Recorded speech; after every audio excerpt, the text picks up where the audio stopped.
Hey First City, hope you guys are doing well and hanging in there. In this weekly update, I want to talk about the opportunities we have to serve those in our community during this season of pandemic and social distancing. As most of you know, we partner with an organization called Bellevue Together. The mission of Bellevue Together is to connect local churches with Bellevue Public Schools in order to serve students and families in need. I'm standing in front of Betts Elementary School, one of the schools that greatly benefits by the work of Bellevue Together. And through your partnership, we have been able to provide students at Betts and other schools throughout the community with things like school supplies and new school clothes, shoes, household items like beds and pillows. And if you look at church history, one of the ways that the church has always distinguished herself during times of pandemic is through her service. During the 3rd century, there was a particularly terrible plague that swept through the Roman Empire, and the city of Rome was losing 5,000 people a day to death. It got so bad that the wealthy in the city decided just to flee to the countryside, leaving behind the poor, the elderly, and the sickly. Guess who didn't run though? Christians.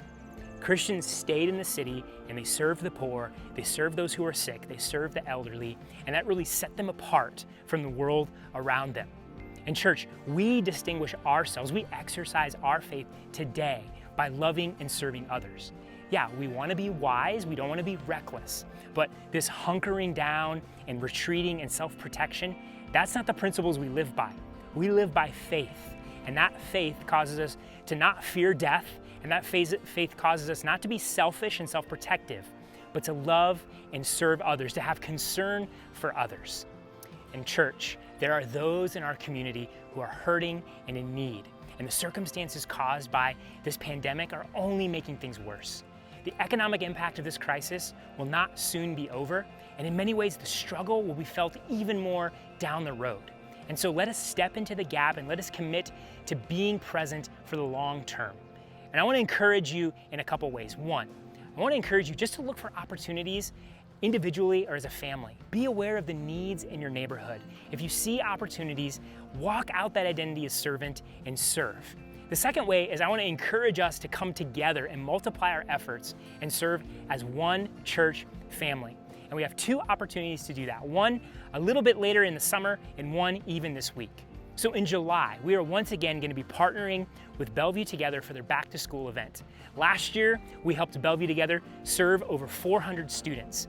This year, you can imagine that the need is going to be even greater. And so attached to this weekly update email, you're going to see specifics about ways you can already be purchasing items and preparing for this event in July. Also, I'd encourage you to clear your calendar because they're going to need a lot of volunteers, and we don't know exactly what that's going to look like, but manpower will be important as well.